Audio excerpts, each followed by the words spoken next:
Tama ko the world. Alam mga Dog World, so nandito tayo ngayon sa Marikina.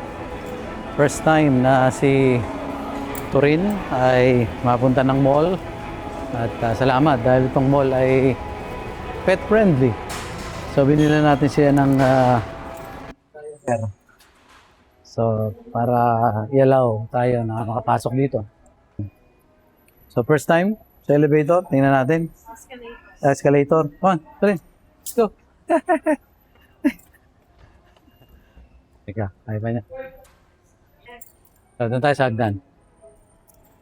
So, hindi pa niya kaya na mag-escalator. Hindi niya nakita. First time niya matatry.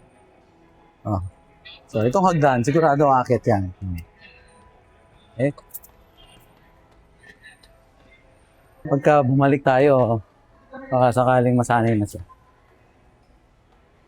Sasanay sila para yung kanilang aggressiveness ay mabawasan. Ito rin, come on. Let's go, let's go. Dito, dito. Come on. Dito. Come on, let's go. Let's go. Come on. Oh. Yan. Ayan, ganun lang eh. Oh, see?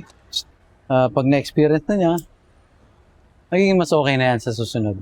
Walang masyadong tao pa rin sa mall kasi maaga pa. Ang oras pa lang ay 10:00 ng umaga.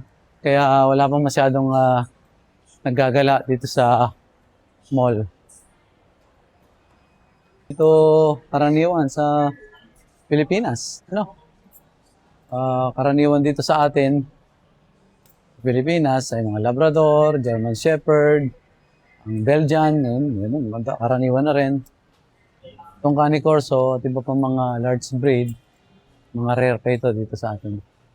So, yan. Nagugulat yung mga tao kapag nakita sila ng ganito. Kasi nga, hindi siya karaniwan. Kumbaga ay walang masyadong alam sa mga breed ng aso. Yung iba naman na mas malapit, sabi nila ay bully. Ala nila ay XL na bully. Kasi nga, yung itsura niya, yung mukha niya, kamukha din ng bully.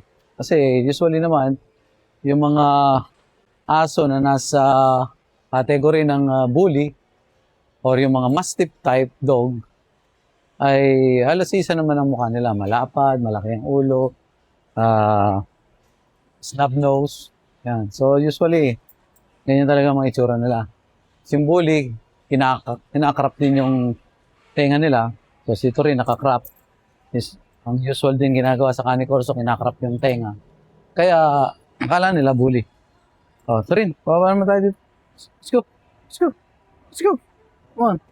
Hey, oh, first, ano lang yan, sa una lang. Oh, opo, yan. Good boy. Good boy. Yan. Good boy. Ganyan lang. Siyempre, sa mga first time, kahit naman sa tao, pagka first time, medyo may alinlangan ka.